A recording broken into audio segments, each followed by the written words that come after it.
Examination পর্বটা অনেক বড়, কিন্তু আমরা সেখানে দিয়ে কারণ অত একটা দিকে আমাদের সিস্টেম ওয়াইজ যদি আমাদের এক্সামে করতে হয় মিনিমাম 1 ঘন্টার উপরে টাইম, ঠিক আছে?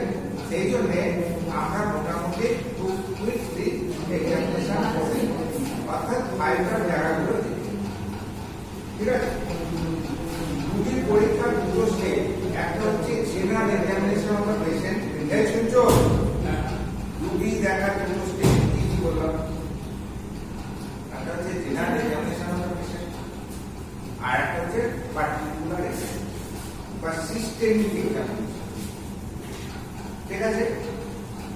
তো জেনারেল এক্সামিনেশনে তোমরা কি করো? প্রথমে নাম, বয়স, অ্যাড্রেস এসব কিছু, তারপরে হিস্ট্রিতে, অর্থাৎ জেনারেল এক্সামিনেশনের প্রথম পার্ট হচ্ছে ইতিহাস নেওয়া, হিস্ট্রি টেকনিক। আর এই হিস্ট্রি টেকনিকের কতগুলো পার্ট আছে?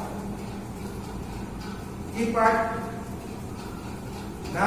এই রোগের ইতিহাস, রোগের বর্তমান ইতিহাস, রোগের অতীত ইতিহাস, তার সঙ্গে বর্তমান প্রেজেন্ট ইতিহাস, পাস্ট ইতিহাস, তার সঙ্গে রোগের ফ্যামিলি ইতিহাস, ঠিক আছে? তার মানে আমি যখন রোগীর ইতিহাস লিখছি, প্রথমে আমি পেশেন্ট প্রবলেমটা কি সেটা শুনছি, যে বলুন নামটা আমি লিখে ফেলছি। তারপর এবার আমি পার্সোনাল প্রবলেমে যাচ্ছি, যে আপনার কি প্রবলেম নিয়ে আপনি আমার কাছে এসেছেন বলুন, সেটা পেশেন্টকে উইদাউট ইন্টারাক্ট ডিটেলস বলুন। আর তোমাকে শ্রোতা হয়ে যখন দেখবে পেশেন্ট কোন জায়গা থেকে সরে যাচ্ছে, তখন তোমাকে আবার তাকে ইন্টারফেয়ার করে পেশেন্ট বলতে চাইলে আপনার বুদ্ধি থাকে, তোমাকে বুদ্ধি করে মূল জায়গা থেকে শুনলে হবে না, যে প্রবলেমটা হচ্ছে সেইটা সম্বন্ধে জিজ্ঞেস করতে হবে। তো সেই প্রবলেমটা শোনার পরে তোমার যদি মনে হয় আরো কিছু জিজ্ঞাসা আছে, সেইটা জিজ্ঞাসা করবে এবং পুরো প্রবলেমগুলো ধরে তার কমপ্লিট পিকচার আনতে হবে।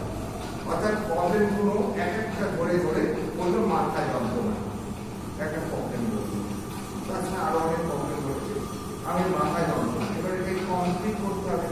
মাথা যন্ত্রণাটা প্রতিদিন কেমন, করে যন্ত্রণা হচ্ছে, তার দপ করে হচ্ছে, তার লোকেশন কোথায়, যন্ত্রণাটা মাথার সামনে কপালে হচ্ছে না ফাঁসিতে হচ্ছে, হচ্ছে, কোন টাইমে হচ্ছে, কতক্ষণ ধরে হচ্ছে, এই জায়গাটাকে বলে কমপ্লিশন অফ দ্য সিম্পটম। এইটাকে আমি একটা সিম্পটম ধরে ধরে কমপ্লিট করলাম, করে তার পার্সোনাল যত মানে যে প্রবলেমগুলো সেটা। এবার আমি একটু অতীতে যাচ্ছি, যে এই জায়গাটা আপনার যখন শুরু হলো তার আগে কি কি হয়েছিল, কোনো ওষুধ নেওয়ার জন্য এটা আসতে পারে, কোনো একটা ভারী ইমার্জেন্সি চিকিৎসার পরে এটা আসতে পারে, বা কোনো একটা জিনিসে ছোটবেলা থেকে ভুগি, যেমন সাইনোসাইটিস, যেটা সেরকম কোনো প্রবলেম তার ছিল কিনা, সেখান থেকে অ্যারেঞ্জ করলো কিনা, ঠিক আছে?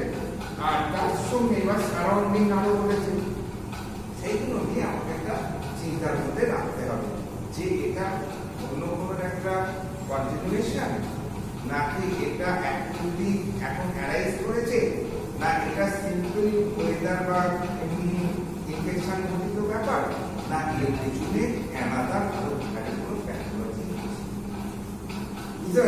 এইখান থেকে একটা ক্লারিফিকেশন এর মধ্যে পেল। এবার সেখানে আমি অতীতের ইতিহাস নেওয়ার পরে ফ্যামিলি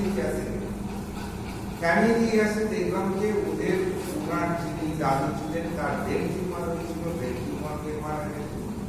ওনার মামার ওইদিকে হয়তো দুটো সাইড, একটা হচ্ছে প্যাটার্নাল সাইড, একটা ম্যাটার্নাল সাইড, দুটো দিকেই আমায় যেতে হবে। প্যাটার্নাল সাইডে আমি একটা ব্রেন টিউমারের ইতিহাস পেলাম, বা নাও কিছু পেতে পারি।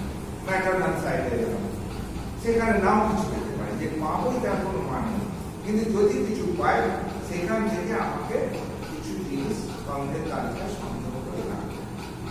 তার মানে আমি একটা রুগীকে যখন দেখছি তখন তার ইতিহাস নিতে গিয়ে আমি তার প্রেজেন্ট ইতিহাস নিলাম, পাস্ট ইতিহাস নিলাম, এবার তার পার্সোনাল ইতিহাস। ঠিক আছে, এই পার্সোনাল ইতিহাসে গিয়ে আমি কি দেখবো, general examination of the patient. এবার পেশেন্টকে আমি জেনারেলিস্ট এক্সামিনেশন, জেনারেল এক্সামিনেশনে কি কি আছে আমাদের, প্রথমে তার অ্যানিমিয়া দেখবো, সেক্সুয়াল আমরা যেটা চেম্বারে আছে সেটাই অনেক কিছু দেখতে হবে। ঠিক আছে, তার মধ্যে ফার্স্টে আমি অ্যানিমিয়া দেখবো, অ্যানিমিয়া বা ডিটেক্ট আমাকে আনতে হবে এবং সেগুলো আমরা আগে ক্লাসে পড়িয়েছি। কোথায় কোথায় ডিটেক্ট করে অ্যানিমিয়া, তুমি ক্লিনিক্যাল এক্সামিনেশন করছো, সেই জন্য তোমাকে ক্লিনিক্যালি করতে হবে। লোয়ার প্যারালাল কনজেক্টিভাল কোর্সের, তাই তো?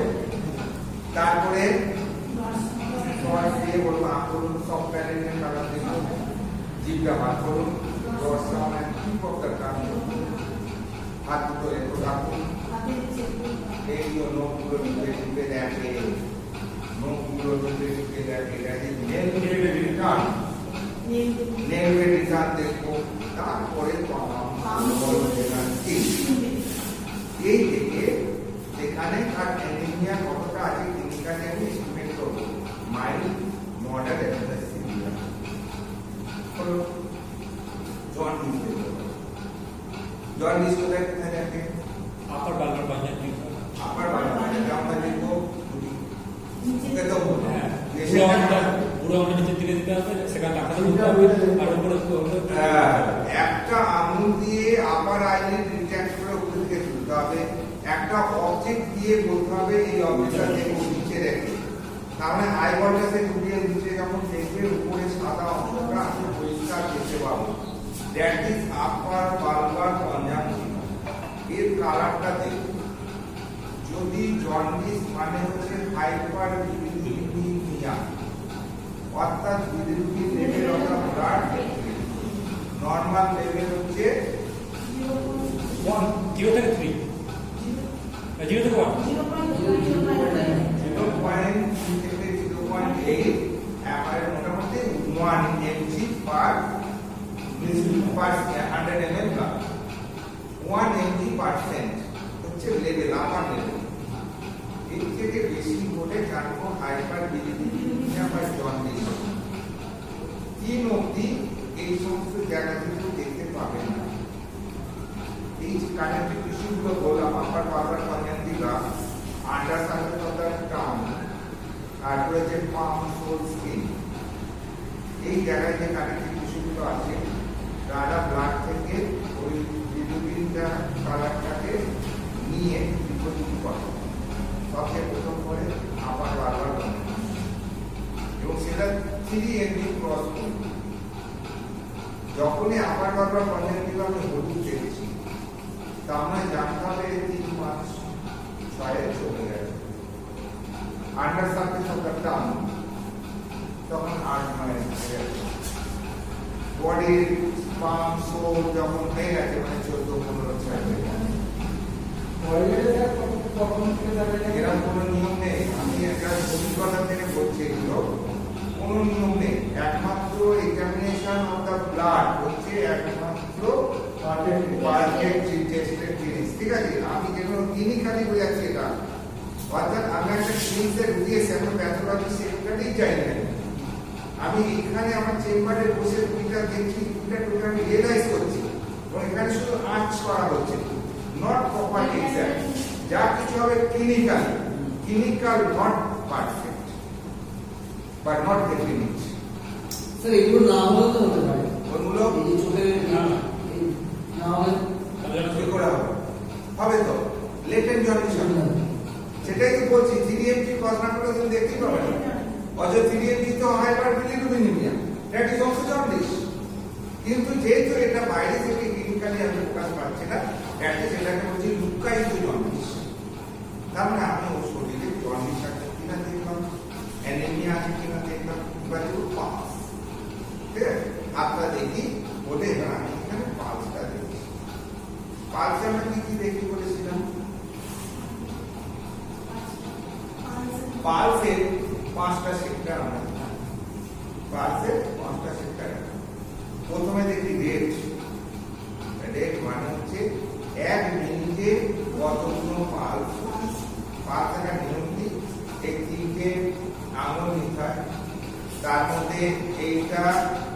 এবারে আর্টারি ফেসিয়াল আর্টারিটাকে চেপে বন্ধ করে দিতে হয়, মিডিলটা দিয়ে ফিলিং করতে হয়, আর এটা জাস্ট ফেলে রাখতে হয়।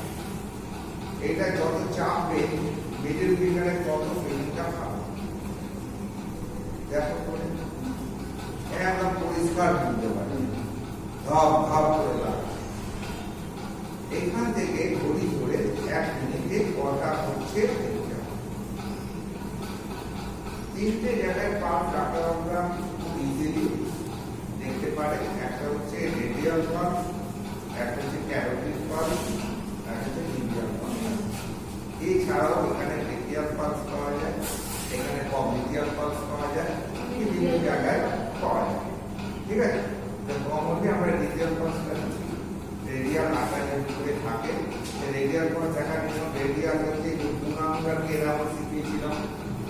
পুরো আঙুলের দিকে যে হাতটা থাকবে সেটা হবে রেডিয়াস, এর আঙুলের দিকে যে হাতটা থাকবে সে আলনা। ধরো এদিকেই হয়ে যায়, এদিকেই হয়ে যায়।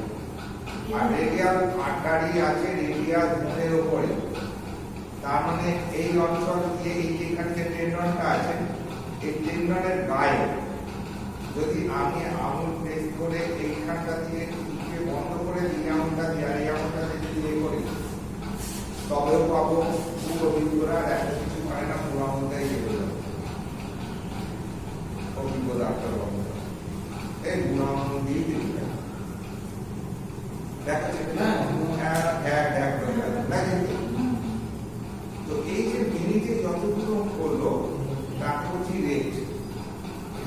একটা রেট পাবো, এই রেট থেকে কি কি অ্যানালিসিস হয়? ব্রেডিকার্ডিয়া আর টেকিকার্ডিয়া। ব্রেডিকার্ডিয়া টেকিকার্ডিয়া। ব্রেডিকার্ডিয়া মানে হচ্ছে পালস রেট যখন কমে যাচ্ছে, আর টেকিকার্ডিয়া মানে হচ্ছে পালস রেট বেড়ে যাচ্ছে। তবে স্যার নরমাল ভ্যালুটা কত সেটা না জানলে কমিউনিকেশন কি বেড়ে যাবে 60 থেকে 60 থেকে 80 হচ্ছে পার মিনিট বলতে হবে, হচ্ছে মোটামুটি নরমাল। 60 এর নিচে হলে বেড়ে যায়, আবার 90 এর উপরে হলে কমে যায়। ঠিক আছে, এইবার এই যে পালসটা দেখলাম এটা রেট দেখলাম, এরপরে দেখবো রিদম। এই যে তালে তালে যে গান হয়, হ্যাঁ, বেতাল গান হচ্ছে আর তাল গান হচ্ছে। এই যে যদি পালসটা ঠিক রিদমিক্যালি পড়ে, দ্যাট ইজ রেগুলার। আর যদি রিদমে না পড়ে, একটা দুটো হচ্ছে আবার বন্ধ যাচ্ছে, একটা দুটো হচ্ছে তিনটে হচ্ছে বন্ধ যাচ্ছে, যদি তখন তা হচ্ছে ইরেগুলার। তার মানে রিদম থেকে আমরা দুটো ইন্টারপ্রিটেশন করতে পারি, একটা হচ্ছে রেগুলার, ইরেগুলারের ক্ষেত্রে আবার দুটো কারণ।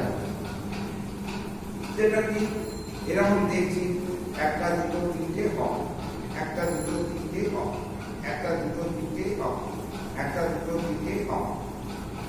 অর্থাৎ সে একটা দুটো তিনটে হোক বা একটা দুটো তিনটে চারটে পাঁচটা অফ, একটা দুটো তিনটে চারটে পাঁচটা অফ, একটা দুটো তিনটে চারটে পাঁচটা অফ। এখানে অফ হচ্ছে, অফ মানে ইরেগুলার, কিন্তু একটা নির্দিষ্ট পজে হচ্ছে, অর্থাৎ প্রতিটা তিনটের পরে বা প্রতিটা পাঁচটার পরে। That is called regularly irregular. আর একটা আসছে একটা দুটো অফ, একটা দুটো তিনটে চারটে পাঁচটা অফ, একটা দুটো তিনটে চারটে অফ, একটা দুটো তিনটে চারটে পাঁচটা ছটা সাতটা আটটা অফ। এটাও ইরেগুলার, বাট ইরেগুলারলি ইরেগুলার। এই এতগুলো ইন্টারপ্রিটেশন তোমার এখান থেকে এলো। এটা গেল রিদম। রিদম থেকে এই ইন্টারপ্রিটেশন হলো রেট রিদম। তারপরে কি দেখি পাচ্ছে ভলিউম, ভলিউম। তারপরে দেখি টেনশন, টেনশন ভলিউম রিলেটেড। যদি টেনশন বেশি থাকে ভলিউম হাই হবে, যদি টেনশন কম থাকে ভলিউম কম। অর্থাৎ প্রেসার যখন হাই প্রেসারে বইবে, রক্ত যখন হাই প্রেসারে বইবে, তখন তার ভলিউম, পালসের ভলিউম বেড়ে যাবে, টেনশন বেড়ে যাবে। আর লাস্ট হচ্ছে কি condition of arterial wall. Arterial ওয়ালটার কন্ডিশন কি আছে? এটা হাড়ের মধ্যে আকারে আছে, এটাকে তুমি লগ রাখি। যদি এখানে স্ক্লেরোটিক ম্যাটেরিয়াল জমা থাকে এটা দড়ির মতো মনে হবে, আর যদি স্থিতিস্থাপক নমনীয় থাকে তবে কিছু মনে হবে না। ঠিক আছে? অর্থাৎ কন্ডিশন অফ দ্য আর্টেরিয়াল ওয়াল কি আছে সেটাও এই পালস থেকে আমরা ইন্টারপ্রিটেশন করতে পারি। তার মানে আমরা পালস দেখে পেলাম, পালস দেখতে গিয়ে আমাকে একটা জিনিস দেখতে হবে। এই হাতটা দেখি কোনো সেখানে দেখলাম, ব্যাস তুলে দিলাম, পরিচয় পাই করবো, দেখতে হবে অনেক দূর দেখতে হবে, অনেক পয়সা কামাতে হবে। তো সেই জন্যে কিন্তু অথেন্টিক্যালি যদি আমরা যাই তবে আমাদের পালস সম্বন্ধে এই এতগুলো জিনিস জানতে হবে। ঠিক আছে? ইন্টারপ্রিটেশন পরের পর আগে মেন ডিফারেন্স কিভাবে চাই, তার মানে আমি অ্যানিমিয়া দেখতে পেলাম, জন্ডিস দেখতে পেলাম, তারপরে পালস দেখলাম। এবার দেখবো ইডিমা আছে কিনা, শরীরে কোথাও ফোলা আছে কিনা। ইডিমা মানে collection of the fluid in the serous space বা ইন্টারসেলুলার স্পেস বা সেরাস ক্যাভিটি। ঠিক আছে? এইবার ধরো যখন ইন্টারসেলুলার এগুলোতে জেনারেলাইজ ইডিমা দেখার ফিটিংয়ের যেখানে স্কিনটা হাড়ের নিচে আছে, মানে যেখানে হাড়ের উপরে স্কিন আছে, মানে স্কিনের নিচেই হাড় আছে, সেই সমস্ত জায়গা আমরা রুটিন করে ইডিমা আছে কি নেই সেটা দেখি। যেমন হচ্ছে তোমার হাড়ের নিচে, মানে জাঁঘার নিচে হাড় আছে কোন কোন জায়গায়? Anterior surface of the tibia, দুটো গোড়ালি মানে ম্যালিওলাস বলে ওটা, দুদিকে দুটো ম্যালিওলাসের নিচে হাড় আছে। ঠিক আছে? তারপরে কপালে এখানে ফেসিয়াল কোন ইডিমা আছে, অক্সিপিটাল প্রচুবারে মাথায় কোন ইডিমা আছে কিনা এইখানে দিকে দেখা অক্সিপিটাল প্রচুবারে এটা উঁচু হয়ে আছে, অক্সিপিটালের একটা অংশ না উঁচু হয়ে থাকে, প্রত্যেকের আছে। তারপরে অক্সিপিটাল প্রচুবারে, এই সমস্ত জায়গায় আমরা শরীরে ইডিমা আছে কি নেই সেটা জানি। নেক্সট আইটেম কি দেখি? Cyanosis. What is cyanosis? Fluid discoloration of the body. Cyanosis depends for a deoxygenation, অর্থাৎ obstruction in respiration, that is COPD. অনেক obstruction pulmonary যত ডিজিজ আছে যেখানে লাংস দিয়ে কি আমরা বাইরে থেকে অক্সিজেন নিচ্ছি, সেই অক্সিজেন ঠিকমতো ব্লাডে নিশ্চিত হতে পারছে না বা ব্লাডের মধ্যে দিয়ে সেই মতো সেলগুলো থেকে পৌঁছাতে পারছে না, অর্থাৎ সেলুলার হাইপক্সিয়া রোগ হচ্ছে। সেই সব জায়গাগুলোতে আমরা বাইরে থেকে কিছু কিছু শরীরের অংশে ব্লুইশ ডিসকালারেশন দেখতে পাই, যেটাকে বলি আমরা সাইনোসিস। এর দুটো অংশ, একটা হচ্ছে সেন্ট্রাল পার্টে যখন দেখতে পাবো that is central cyanosis, peripheral জিনিসগুলোতে যখন দেখতে পাবো যেমন tip of the finger, year lobule, হ্যাঁ এই সমস্ত জায়গাগুলো তখন তাকে বলবো পেরিফেরাল সাইনোসিস। সাইনোসিস একটা বিভিন্ন রোগের ইন্ডিকেশন জেনারেলি দেয়, সেখান থেকে পরবর্তীকালে আমাদের দেখতে হবে। আর কি জেনারেল দেখবো আমি, আর অনেক কিছু টেম্পারেচার আর একটা গুরুত্বপূর্ণ আইটেম। জেনারেল যখন আমি রুগী চেক আপ করছি তার মানে আমি অ্যানিমিয়া দেখলাম, জন্ডিস দেখলাম, তারপরে ইডিমা দেখলাম, তারপরে সাইনোসিস দেখলাম, এখন এবার দেখবো পালস দেখলাম, তারপরে দেখবো কি টেম্পারেচার, শরীরে টেম্পারেচার আছে। এবার টেম্পারেচার দেখার জন্য আমাদের থার্মোমিটার আছে, আমি থার্মোমিটারে হেলে দিতে পারি। এছাড়াও টেম্পারেচারের জন্য আমরা পালস দেখেও টেম্পারেচার আমরা আঁচ করতে পারি, শরীরের টেম্পারেচার কত আছে। ঠিক আছে? সেখানে দেখা যাচ্ছে যে বডির যে নর্মাল টেম্পারেচার 98.4 ডিগ্রি ফারেনহাইট, যেটা ওরাল, অ্যাক্সিলাতে সেটা দাঁড়াবে এক ডিগ্রি কম, অ্যানাল রিজিয়নে সাধারণত দেখি না, ও কথা এক ডিগ্রি বেশি। ঠিক আছে? তো ওরালিও আমরা এখন দেখি না, অ্যাক্সিলায় দেখি কারণ ইনফেকশন হয়ে যাওয়ার ভয় থাকতে পারে। তো সেক্ষেত্রে এখন অবশ্য পালস অক্সিমিটার, সেখান থেকে পালস দেখতে পারি, সেখান থেকে কাজ করতে পারি। অর্থাৎ নর্মাল যখন আমাদের টেম্পারেচার থাকে নর্মাল পালসের, টেম্পারেচার বৃদ্ধি পায় জেনারেলি পালসের বৃদ্ধি পায় 1 ডিগ্রি ফারেনহাইট টেম্পারেচার বৃদ্ধির জন্য 10টা করে পালস বেড়ে যায়। ঠিক আছে, অর্থাৎ আমাদের মোটামুটি ধরে নাও যখন নর্মাল থাকছে হ্যাঁ তখন পালসের এক থাকছে। এইবার ধরো আমি পালসের মাপছি, যখন আমি তো 90 এই নর্মাল হয়ে যায় 100 পালসের দেখছি, তার মানে হালকা শরীরে টেম্পারেচার আছে যার জন্য 100 অর্থাৎ যাতে 100 পালসের সমান 100 ডিগ্রি ফারেনহাইট টেম্পারেচার। ঠিক আছে, 100 যখন পালসের আছে তার মানে জানবে যে তোমার বডির টেম্পারেচার আছে এবং সেটা লো গ্রেড একটা টেম্পারেচার আছে এবং সেটা অ্যাপ্রক্স 99 হতে পারে বা 100 degree Fahrenheit.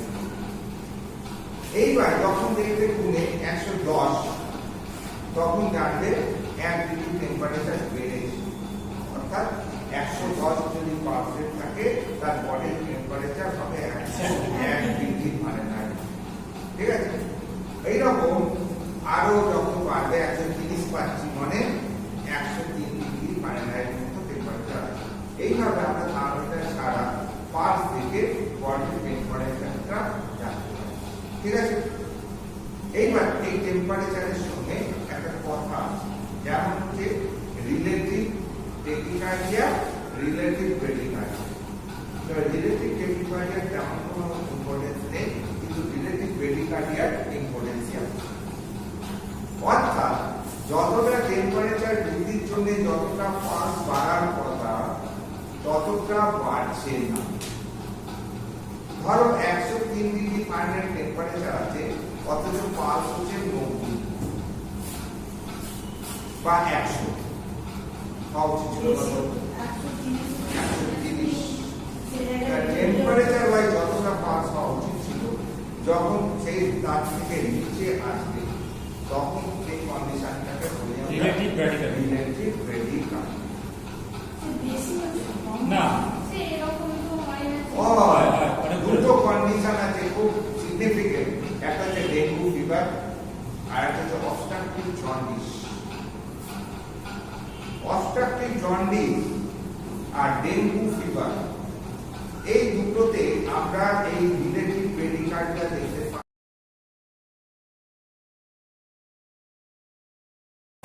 Point of these two items. এখানে যদি অবস্ট্রাকটিভ জন্ডিস হয় আমি কি পাবো? চুনের মতো সাদা পায়খানা পাবো, রিলেটিভ ব্রেডিকার্ডিয়া পাবো। ইনভেস্টিগেশন কি বলবো? আমি বলবো অবস্ট্রাকশন হচ্ছে, অবস্ট্রাকটিভ জন্ডিস হচ্ছে। তুমি এখানে ইএসসি করো ইমিডিয়েট, হয় কোনো স্টোন ফোন আটকে ফাটকে গেছে, বাইকটা তোমার এতে যেতে পারছে না, কন্ডিশন খুবই গুরুত্বপূর্ণ। সঙ্গে সঙ্গে ইমিডিয়েট তুমি তাকে চেম্বারে কখনোই চিকিৎসা করবে না, আগে ছেড়ে দেবে। চাও সঙ্গে এখন যত তাড়াতাড়ি পারো হসপিটালে নিয়ে যাও, নাহলে নার্সিং হোমে নিয়ে যাও, বড় ডাক্তারের দরকার। তুমি যদি চোখ বুঝে চিকিৎসা করতে যাও করতে যাবে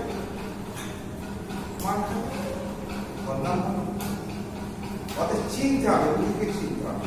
সেই জন্য এই রিলেটিভ ব্রেডিকার্ডিয়া পেলাম, তার সঙ্গে যদি এই ইতিহাসগুলো পাই জন্ডিস, আর যদি রিলেটিভ ব্রেডিকার্ডিয়া তার সঙ্গে জ্বর আসছে, আর জ্বর যখন আসতে হয়ে যায় হাড় মানে মাসেল খুব যন্ত্রণা হচ্ছে, হ্যাঁ মনে যেন হাড় ভেঙে যাবে, এরকম প্রথম 3 দিন হয়েছিল। হ্যাঁ ফার্স্ট 3 days of ডেঙ্গু সিমটমগুলো কমন থাকে, 3 দিন পরে কিন্তু সিমটমগুলো আস্তে আস্তে রিমোটাইজ করে যায়, যখন ফ্রাস্ট্রেশন আছে, বডির উইকনেস আছে, পেশেন্টটা খুব দুর্বল হয়ে পড়ে। ঠিক আছে, এবং মানে তখন আস্তে আস্তে যদি সে রেস্টে থাকে, ঠিক মতো যদি তার ম্যানেজমেন্টটা ঠিক হয়, আস্তে আস্তে আস্তে আস্তে ভাইরাসগুলো এলিমিনেশন হয়ে যাবে। তারপরে 1 সপ্তাহ পর থেকে শরীরটা আস্তে আস্তে স্টেট নিতে পারবে এবং আস্তে আস্তে ভালো হয়ে যাবে। এই ডেঙ্গুতে মোটামুটি এইরকম ইতিহাস 10 দিন 12 দিনের মধ্যে রোগী দাঁড়িয়ে। যদি সে কোনো ধরনের অফিসার অন্যায় না করে। অন্যায় অফিসার বলতে জলকে পাত্তা দিল না, বাইরে ঘুরে বেড়ালো, একটা বাড়িটা গাঁদা খানে উল্টো পাল্টা অ্যান্টিবায়োটিক খেয়ে নিল, অ্যামোক্সিসিলিন খেলো, কার্বনেট পটাশিয়াম খেলো, সিপ্রাকক্সিন খেলো, খেলো গেল। কারণ ডেঙ্গু ফিভারে কোনো অ্যান্টিবায়োটিক লাগে না, এটা ভাইরাল ডিজিজ, এক নম্বর কথা। দু নম্বর এর মেন ওষুধ হচ্ছে জল, কারণ সেলুলার ডিহাইড্রেশন ম্যাক্সিমাম হয় ডেঙ্গু। সেলুলার ডিহাইড্রেশনের জন্য রোগী প্রসেশন করে, রোগী খুব দুর্বল হয়ে পড়ে, অ্যাক্টিভিটি প্রায় হারিয়ে ফেলে। সেই জন্য রোগীর রেস্ট হচ্ছে জরুরি।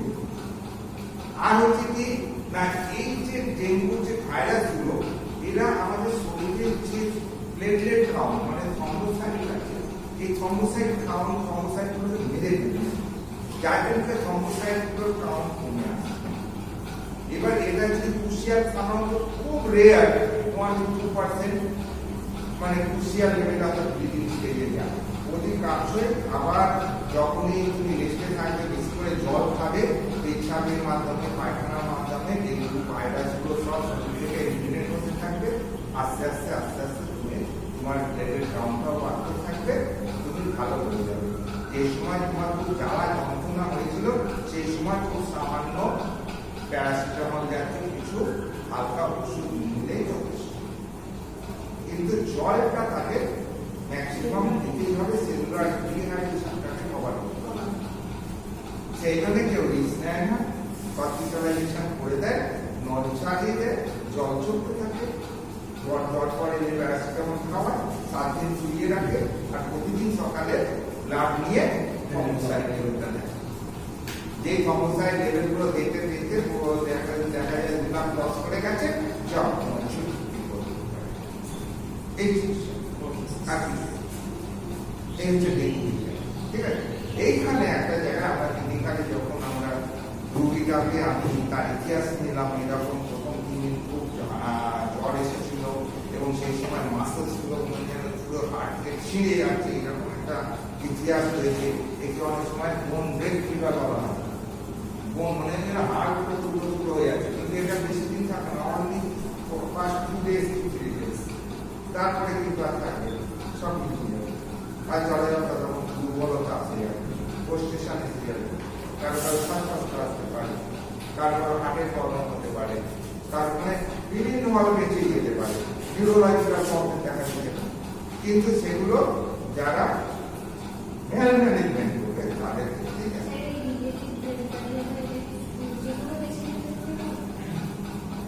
সব ডেঙ্গু রোগীদের অবশ্যই। আমি তো ডেঙ্গু বলছি, যে কোনো বলছি না, আমি রিলেটিভ পেডিকার্ডিয়াক প্যাথোলজিক্যাল কন্ডিশন বলছি, যেটা টেম্পারেচার যতটা বৃদ্ধি পেয়েছে সেই তুলনায় পালস রেটটা বাড়েনি। থার্মোমিটারে দেখছি 103 জ্বর, ওইরকম হাড় ভাঙা জ্বর, আর যখন পালস দিচ্ছি দেখছি 90 কি 60 কি 70, অনেক কম। তখনই আমার মনের মধ্যে সন্দেহ হবে এটা ডেঙ্গু নয়। বুঝতে পেরেছো? তো এগুলো টেস্ট তো আছেই আমাদের, H1N1 অ্যান্টিজেন আমি এতে 3 দিন পরে আমি পেয়ে যাবো ব্লাডের মধ্যে, তারপরে 5-7 দিন বাদে আমি ডাইরেক্ট তোমার ভাইরাসের ব্লাড থেকে পেতে পারি, এরকম তো আছেই টেস্ট, কিন্তু সেটা 3 দিন বাদে, তার আগে আমাকে ধরে ফেলতে হবে এবং অ্যাক্টিভ ম্যানেজমেন্টকে তাকে নিয়ে আসতে হবে।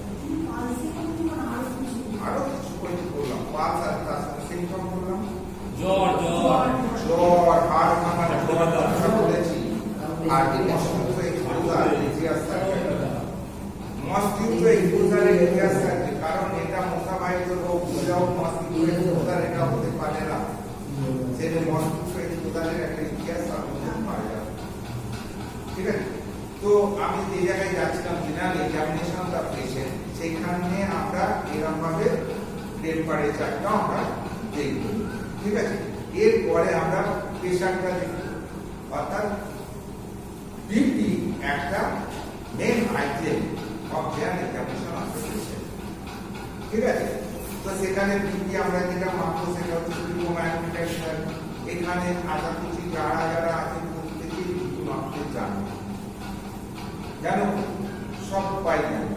এবার বিক্রি মাপার নিয়ম হচ্ছে কি না আমি যে পদ্ধতিতে মাপতে পারি একটা হচ্ছে আমরা যেটা অ্যানিলয়েড হ্যাঁ ডিজিটালে তো দিয়ে দিচ্ছে বাবু তো ডিজিটালে মানুষরা বিশ্বাস হচ্ছে না তখন অ্যানিলয়েড দিয়ে দিচ্ছে আবার কারণ ডিজিটাল উল্টোপাল্টাও হতে পারে ব্যাটারির ব্যাপার এটা ওটা দিতে হলো সিস্টোরিয়াল 1 ডায়াস্টোরিক 1 সেটা বিশ্বাস নাও হতে পারে কিন্তু ম্যানোমিটার যেটা নেগেটিভ পাবো এখানে দুটো ক্যাটাগরি আছে একটা মার্কারি আছে একটা অ্যান্ড্রয়েড আছে মার্কারিতে একটা মার্কারি তরঙ্গ আছে এরকম তরঙ্গ করে তুলে দেবো এখন মার্কারি নিষিদ্ধ বলে ওটা চলে ওটা বিষ পলিউশন করছে ওই যে যখন খারাপ হয়ে যাচ্ছে ভেঙে ভেঙে নিচে পারদের ছড়িয়ে পড়ছে এনভায়রনমেন্ট বিষাক্ত হয়ে পড়ছে যার জন্য ভারত গঠিত ভারত গঠিত সবচেয়ে ভালো ডমিনেন্ট কোনটা আমাদের অ্যান্ড্রয়েডটাই নতুন নতুন এখন অনেক অত্যাধুনিক অ্যান্ড্রয়েড বেরিয়েছে এইসব নয় একদম এত বড় গরিব অ্যান্ড্রয়েড ঠিক আছে তো সেগুলো পারো নিজেই একটা জিনিস মার্কারি এবার মার্কারি বয়স নিতে আগে নেট থেকে দেখে অনেক শীতে মার্কারি ক্যান্সার করে যায় স্কুল করে জানো হ্যাঁ সেই জন্য এখন অনেক আধুনিক মেয়েরা শুধু ইউজ করে না ওই কোন জাতীয় জিনিস সাইড থেকে ওই তো ওটা মার্কেটের একটা প্যাকেজ আয়না তৈরি করতে হবে চুল উঠে যেতে পারে কোনো অনেক আলসার তৈরি করতে পারে ক্যান্সার তৈরি করে দিতে পারে মার্কারে একটা মারাত্মক পয়সা এবং এটা আমাদের এনভায়রনমেন্টের ক্ষেত্রে খুবই ক্ষতিকারক একটা বস্তু যার জন্য সরকারি তরফ থেকে এখন কোনো মার্কারি নিষিদ্ধ করে দেন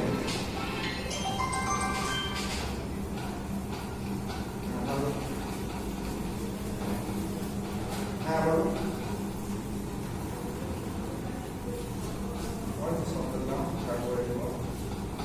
ওই যে দাস বিকাশটা আছে দাস বিকাশের নাটক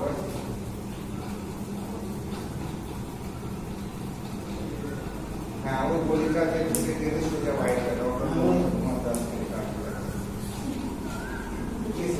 স্পেশাল থেকে ফেললাম এই গেল সিস্টেমিক মোটামুটি আরো কিছু আছে ওগুলো না দেখতে হবে এবার হচ্ছে জেনারেল বা সিস্টেমিক সিস্টেমিক এক্সামিনেশনে কিন্তু 4টে পার্ট একটা যে কোনো আমি সিস্টেম দেখি না কেন রেসপিরেটরি সিস্টেম দেখি কি ডাইজেস্টিভ সিস্টেম দেখি বা কোনো অ্যাবডোমেন দেখি বা পার্টিকুলার শরীরের অংশই দেখি না কেন তখন সেটা হচ্ছে সিস্টেমিক এক্সামিনেশন একটা সিস্টেম ধরে এক্সামিনেশন তো যদি রেসপিরেটরি সিস্টেম বলি সেখানে আমাকে 4টে মেন জিনিস দেখতে হবে কি কি বলেছিলাম ইন্সপেকশন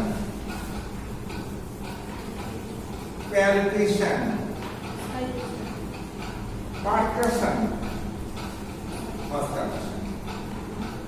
হলো ইনফেকশন চোখে দেখবো তোমার মুখে প্রবলেম মুখ ভয়ভীত হয়ে আছে কেউ এরকম করে বসে আছে কেউ এরকম ভেবে বসে আছে কেউ এরকম কাছে শুয়ে আছে সব চোখের মধ্যে যে দেখে নিতে হবে তার সঙ্গে কোনো সায়েন্স আছে কিনা চোখের মধ্যে দেখে নিতে হবে মানে without touching of the body যা দেখছি দ্যাট ইজ ইনফেকশনের মধ্যে পড়ছে এইবার কি ছুঁয়ে দেখো ছুঁয়ে দেখাকে বলছি আমরা প্যালপেশন এখানে দুটো সেক্টর আছে একটা হচ্ছে সুপারফিশিয়াল প্যালপেশন আর হচ্ছে ডিপ প্যালপেশন ঠিক আছে অর্থাৎ ঢুকে দেখা সেখানে কোনো জায়গায় সোয়েলিং আছে কিনা কোনো জায়গায় টেন্ডারনেস আছে কিনা কোনো জায়গায় কোনো আরো অন্যান্য কিছু আছে কিনা সেইগুলো দেখা হচ্ছে শুয়ে নেয় তারপরে কি ছুটে ঢুকে দেবে অর্থাৎ সেখানে ডালনেস না রেজোনেন্স এগুলো আমরা অনুভব করার চেষ্টা করি তারপরে স্টেথোস্কোপটা নিয়ে দেখবো হচ্ছে তোমার ঠিক আছে এই ঠিক আছে ডিগ্রি আগে আগে ডিগ্রি করবে ডিগ্রিতে সবাই দেখি আগে আর কোনো দেখা করবে ডিগ্রি দেখতে তাহলে দেখতে সময় দেখে যাও আচ্ছা ডিগ্রি মাপে সাধারণত লেফট আর্মের এটি তার মানে ইংরেজি রাইট আর্মে মাপা যাবে না। ঠিক আছে আমার যেমন মনে হয় এখানে মানা তুমি রাইট করে যে জায়গাটা যেতে চাই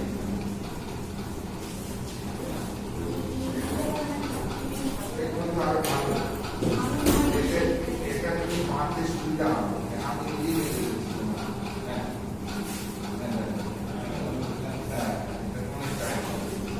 হলো এটা হাতে ধরে না তুমি এখানে দাও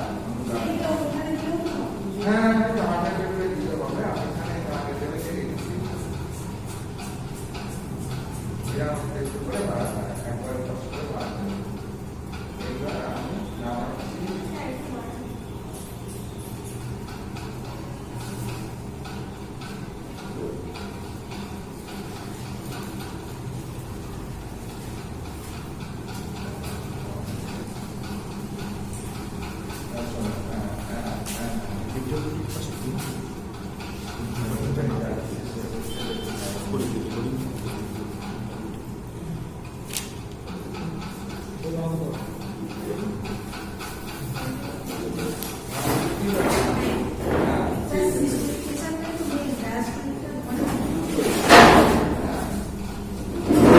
একশো 50/90